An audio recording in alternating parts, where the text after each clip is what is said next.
శుక్లాంబరధరం విష్ణుం శశివర్ణం చతుర్భుజం ప్రసన్నవదనం ధ్యాయేత్ సర్వవిఘ్నోపశాంతయే. పద్మాసనా పరాశక్తి ప్రౌఢమాతా సరస్వతి లోకకళ్యాణ సిద్ధ్యర్థం భావైశ్వర్యం ప్రదాతు మే. ఇంతకు పూర్వము విక్రమార్క మహారాజు గారి దగ్గరికి ఒక బ్రాహ్మణుడు వచ్చి తనకి 8 కొడుకులు పుట్టారని, తనకి 8 మంది కొడుకులు పుట్టారని, అమ్మాయి గురించి అమ్మవారిని ప్రార్థిస్తూ అమ్మాయి పుట్టినట్లయితే విక్రమార్క మహారాజు పేరులో గల 8 అక్షరాలలో ఒక్కొక్క అక్షరానికి 1 కోటి రూపాయలు చొప్పున ఒక విప్రుడికి దానం చేస్తానని చెప్పాడని రాజుగారికి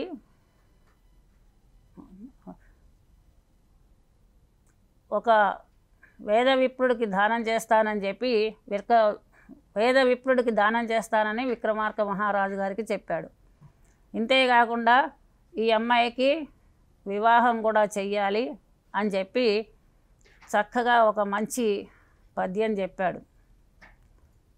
ఆ పద్యంలో ప్రతి పాదంలో మొదటి అక్షరం తీసుకుంటే రాజా దీని వివాహము చెయ్యవయ్యా అని వస్తోంది. ఈ ప్రకారంగా ఆ విప్రుడు చెప్పిన తర్వాత రాజు అతని పాండిత్యానికి సంతోషించి అతనికి 8 కోట్ల రూపాయలు ధనాన్ని ఇచ్చాడు. ఈ ప్రకారంగా ఆ 8 కోట్ల రూపాయలు తీసుకొని ఆ బ్రాహ్మణుడు వెళ్ళిపోయాడు. ఓ భోజరాజా, నీకు ఇంత దానగుణం ఉందా? అతనితో సమానమైనటువంటి ధైర్యం కానీ ఔదార్యం కానీ నీకు ఉన్నాయా? అలా ఉంటేనే నువ్వు ఈ సింహాసనం మీద ఎక్కగలవు, లేదంటే ఇంటికి పొమ్మని చెప్పింది పాంచాలిక, అంటే బొమ్మ. ఈ ప్రకారంగా అతను అంటే ఆ భోజ మహారాజు నాకు ఇంత సాహసం లేదు అని చెప్పి వెళ్ళిపోయాడు. సరే, ఇలాగా కొంతకాలం జరిగిన తర్వాత మళ్ళీ విక్రమార్క మహారాజు పరిపాలిస్తూ ఉండగా మళ్ళీ భోజరాజు సింహాసనం ఎక్కడానికని వచ్చాడు. ఆ తర్వాత మెట్టు మీద ఉన్నటువంటి సాలభంజిక మళ్ళీ అడ్డుపెట్టింది. ఓ రాజా, నీకింత గొప్పతనం ఉందా అని చెప్పి అడిగేసరికి ఆ భోజరాజు విక్రమార్కుడు గొప్పతనం ఏమిటో తెలియజేయమని చెప్పి అడిగేసరికి అప్పుడు ఆ సాలభంజికి చెప్తోందనమాట, విక్రమార్కుడు పరిపాలన చేస్తూ ఉన్నటువంటి సమయంలో ఒకసారి శరత్కాలం ప్రారంభమైంది. అంటే శరత్కాలాలు ఎప్పుడూ వస్తాయి, వర్షాకాలాలు కూడా ఋతువును అనుసరించి వస్తూనే ఉంటాయి కాలానుగుణంగా. ఒక్కసారి ప్రారంభమైనటువంటి శరత్కాలంలో చక్కనైనటువంటి వాతావరణం, వర్షాలు వెలిశాయి అని చెప్పి అంటున్నాడు. వర్షం వెలిసిన తర్వాతే కొంతకాలానికి శరదృతువు ప్రారంభమవుతుంది. ప్రతి కవి కూడా ప్రకృతిని వర్ణిస్తూనే ఉంటారు. ప్రకృతిలో ఉన్న అందమే కవుల మనస్సుల్ని పులకించేలా చేస్తుంది. ప్రకృతికి దగ్గరగా కవిత్వం చెప్తేనే మనస్సులు ఆనందిస్తాయి. సంస్కృత కవి అయినటువంటి కాళిదాసు మేఘ సందేశం అనేటటువంటి అద్భుతమైనటువంటి ఖండకావ్యాన్ని రాశాడు. ప్రతి ఋతువులోనూ కూడా ఒక అందం ఉంటుంది. ఎప్పుడైనా అందం అనేది చూసేవాడి కంట్లో ఉంటుంది, వస్తువులో ఏం ఉండదు. అలాగే మనస్సు సున్నితమైతే ప్రతి చోట అందం కనపడుతూ ఉంటుంది. కాళిదాసుకి అలాగే మేఘాన్ని చూస్తే ఒక ఆనందం కలిగింది. కాళిదాసుకి అంటే మనందరికీ కూడా ఒక నల్లనైన మేఘాన్ని చూస్తే ఆనందమే కలుగుతుంది. నల్లని మబ్బులు గుంపులు గుంపులు, తెల్లని కొంగలు బారులు బారులు అని మల్లీశ్వరి సినిమాలో ఒక చక్కని పాట ఉంది. నల్లనైన మబ్బుల్లో తెల్లని కొంగలు ఎగురుతూ ఉంటే అదొక రకమైన అందం. అలాగే కాళిదాసు మేఘాన్ని చూసి అంటాడనమాట, ధూమజ్యోతి సలిల మరుతాం సన్నిపాతక్వమేఘః సందేశార్థాః క్వపటుకరణైః ప్రాణిభిః ప్రాపణీయాః ఇత్యౌత్సుక్యాదపరిగణయన్ గుహ్యకస్తం యయాచే కామార్తా హి ప్రకృతికృపణాః చేతనాశ్చేతనేషు. యక్షుడు తన యజమాని శాపానికి గురయ్యి రామగిరి ఆశ్రమంలో, రామగిరి అడవులు ఆ ప్రాంతాల్లోని భార్యకి దూరంగా 1 సంవత్సరం పాటు పడి ఉండు భూలోకంలోనని శపించబడతాడు. తన యజమానికి చెయ్యవలసినటువంటి సేవ చెయ్యకుండా ఉన్న కారణంగా. అప్పుడు 8 నెలలు గడిపినటువంటి ఆ యక్షుడు రామగిరి ఆశ్రమాలలో తన క్షేమాన్ని తెలియజేయడం కోసం అని చెప్పి తన భార్యకి చెప్పాలి. ఎలా చెప్తాడు? ఇప్పటిలాగా సెల్ ఫోన్లు అవి లేవు కాబట్టి, ఉత్తరాలు లేవు, పోస్టల్ డిపార్ట్మెంటు లేదు కాబట్టి తన భార్యకి తన క్షేమం ఎలా చెప్తాడు? 8 నెలలు ఎలాగో గడిపాడు. తర్వాత వర్ష ఋతువు ప్రారంభమైంది. ఆషాఢమాసం మొదటి రోజే నల్లని మేఘం కనపడింది. ఆ మేఘం కదులుతూ ఉంది. హేమమాలి అతని పేరు. కదులుతూ ఉన్నటువంటి మేఘం ద్వారా తన క్షేమాన్ని తన ప్రియురాలకి పంపించాడు. ఇది ప్రధానమైనటువంటి కథ. అయితే కాళిదాస్ అంటాడనమాట, మేఘం అంటే ఏమిటి? ధూమము పొగ, జ్యోతి కాంతి, సలిలము నీరు. ధూమము, జ్యోతి, కాంతి, నీరు వీటితో కూడినటువంటి మేఘాన్ని వీడు తన సందేశాన్ని తీసుకెళ్ళమని అడుగుతున్నాడు. కామార్తులైనటువంటి వాళ్ళకి చేతనము అచేతనములు అనేటటువంటి తేడా తెలియదు కదా అని చెప్పి అంటున్నాడు అనమాట. కామాతురాణం నభయం నలజ్జ అని చెప్పి మనకి చెప్తూ ఉంటారు. అలాగే ఈ వర్షాకాలం చాలా అద్భుతమైనటువంటి కాలం. కృష్ణదేవరాయలు తన ఆముక్తమాల్యదలో సన్నని జడి పడుతూ ఉన్నప్పుడు, జడివాన సన్నని చినుకు పడుతూ ఉన్నప్పుడు పల్లెటూరు వాతావరణం ఎలా ఉంటుంది అని చక్కనైనటువంటి పద్యం చెప్పాడు.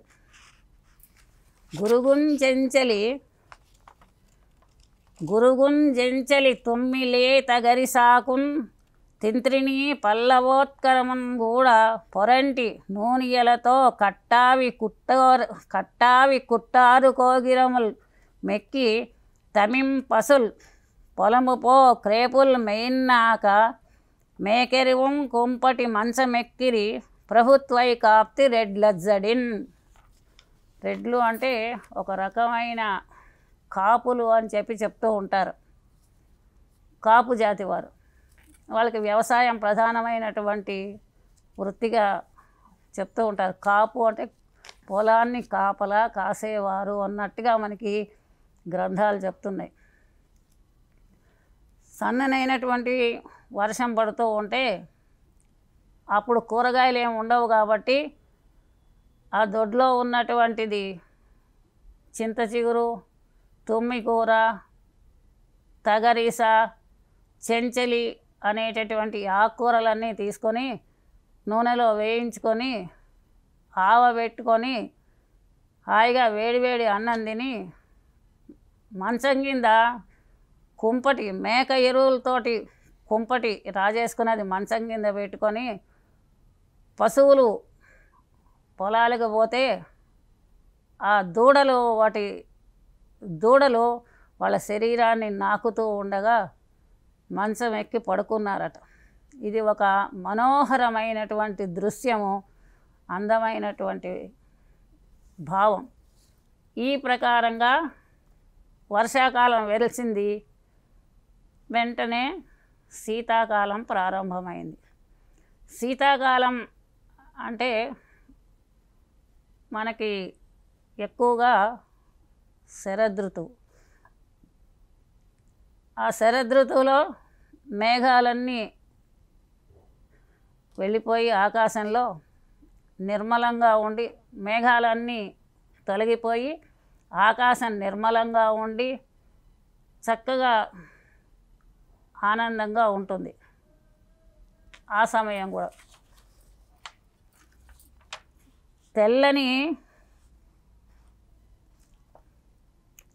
తెల్లని రాజహంసలను, తెల్లని కల్వల, తెల్లని తమ్ములను, తెల్లని రెల్లు పువ్వులను, తెల్లని సీత మరీచి రోజులను, తెల్లని చుక్కలన్ జగము తెల్లనయ్యై అమృతాబ్ది మీరినన్, తెల్లని కన్నుదోయి గల దేవర వచ్చే శరత్తు చూడగన్. తెల్లనైనటువంటి దేవరట అంటే చందమామ. తెల్లనైనటువంటి పువ్వులు, తెల్లని రాజహంసలు, తెల్లని కలువ పువ్వులు, తర్వాత తెల్లనైనటువంటి రెల్లు పువ్వులు, ఆ తర్వాత తెల్లని సీత మరీచి రోజులున్, తెల్లనైనటువంటి సూర్యకిరణాలు. వేసవికాలం ఎండ ఎర్రగా ఉంటుంది అని అంటారు, ఎర్రటి ఎండ అంటూ ఉంటారు. శీతాకాలం ఎండ తెల్లగా ఉంటుంది, వేడి ఎక్కువగా ఉండదు. అలాగే తెల్లనైనటువంటి నక్షత్రాలు తెల్లగానే ఉంటాయి కదండి. ఏమైనా రంగులు మారుతూ ఉంటాయా అంటే నక్షత్రాలు కనపడుతూ ఉంటాయి ఆకాశంలో. అంటే ఉట్టెప్పుడు కనపడవా అంటే వర్షాకాలంలో మేఘావృతమై ఉంటుంది కాబట్టి ఆకాశం, నక్షత్రాలు కనపడవు. అంచేత ఎప్పుడైతే మేఘాలు తొలగిపోయి ఆకాశం అంతా కూడా నిర్మలంగా ఉంటుందో నక్షత్రాలు కూడా మనకి కాంతివంతంగా కనపడుతూ ఉంటాయి. అలాగే తెల్లనైన నక్షత్రాలు ఉన్నటువంటి ఈ సమయంలో తెల్లనైనటువంటి రాజు వచ్చాడు అని అంటున్నాడు. తెల్లనైన రాజు చంద్రుడు వచ్చేట. అంటే శరత్కాలపు వెన్నెల, అద్భుతమైనటువంటి వెన్నెల. ఈ ప్రకారంగా శరదృతువు వచ్చింది. చక్కని ఋతువు ధర్మం ప్రకారం వెన్నెల కాస్తూ ఉంది. ఇలా ఉండగా అవంతి దేశపు రాజు దాన ధర్మాలంటే ఆయనకి చాలా ఇష్టం. అందుకని చెప్పి ఆయన తన దగ్గర ఉన్నటువంటి ధనాన్ని విస్తారంగా దాన ధర్మాలు చేయడం మొదలుపెట్టాట. అందరూ కూడా మెచ్చుకుంటున్నారు. దానం చేసేటటువంటి వాళ్ళని చూసి ఎవరైనా మెచ్చుకుంటారు కదా. అలాగే వంది మాగధులు వీళ్ళందరూ కూడా చాలా మెచ్చుకుంటున్నారు. అబ్బా నువ్వు ఎంత దానకర్ణుడివో, ఎంత గొప్పవాడివో అని చెప్పి మెచ్చుకుంటూ ఉన్నారు. వాళ్ళల్లో ఒకడు, అయ్యా మీదేం దానం అండి, విక్రమార్కుడి దాన ధర్మాల ముందర నువ్వేం గొప్పవాడివి,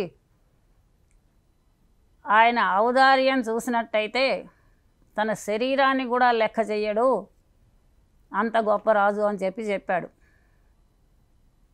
వెంటనే ఆ అవంతి రాజుకి ఏదో ముళ్ళు గుచ్చుకున్నట్టయింది మనసులో. నేను ఇంత దాన ధర్మాలు చేస్తున్నాను, ఇంత గొప్పవాడిని, నాకంటే గొప్పవాడు ఉన్నాడని చెప్తున్నాడు వీడు అని చెప్పి మనసులో కొంత బాధపడి అప్పటికప్పుడు ఒక యోగిని పిలిపించాడట ఆస్థానానికి. ఆ యోగి వచ్చాడు. అప్పుడు ఆ రాజు ఆ యోగికి నమస్కరించి ఉచితాసనం వేసి కూర్చోబెట్టి ఆయనకి చేయవలసిన సపర్యలు చేసి నమస్కరించి, ఓ స్వామి, నేను దాన ధర్మాలు అధికంగా చెయ్యాలని కోరుకుంటున్నాను. దానికి తగినట్టుగా ధనం కూడా కావాలి కదా. ఆ ధనం కూర్చుకునేటటువంటి మార్గం ఏదైనా ఉందా? ఉంటే నాకు చెప్పండి అని చెప్పి అడిగాడు. అడిగేసరికి ఆ యోగి కూడా సంతోషపడి, ఎన్నో మార్గాలు ఉన్నాయి నాయన ధనం సంపాదించుకోవడానికి అని చెప్పి, నువ్వు ప్రతి నెల కృష్ణ చతుర్దశి నాడు చతుషష్ఠి యోగిని గణం వాళ్ళకి జపం చెయ్యి. ప్రతి నెల కృష్ణ చతుర్దశి నాడు చతుషష్ఠి యోగిని గణాన్ని గురించి నువ్వు తపస్సు చెయ్యి. ఒక హోమం చెయ్యి. ఆ హోమంలో పూర్ణాహుతిలో నిన్ను నువ్వే అర్పించేసుకున్న తర్వాత ఆ యోగినులు ప్రసన్నమై నీ శరీరాన్ని నీకు ఇస్తారు, నువ్వు కోరుకున్నది కూడా ఇస్తారు అని చెప్పాడు ఆ యోగి. సరేనని చెప్పి ఆ రాజు కూడా ఒప్పుకుని కృష్ణ చతుర్దశి నాడు చతుషష్ఠి యోగినులు అంటే 64 మంది యోగిని గణాన్ని గురించి జపం చేసి, ఆ మంత్రం కూడా ఆ యోగి ఇచ్చిందే, ఆ మంత్రాన్ని జపం చేసి హోమం చేసి పూర్ణాహుతిగా తన దానిలో ప్రవేశించాడు, ఆ హోమగుండంలో. వెంటనే ఆ యోగినులు సంతోషపడి ప్రసన్నులై వాడికి మళ్ళీ తిరిగి పూర్వ శరీరాన్ని ఇచ్చి నీకేం కావాలో కోరుకోమన్నారు.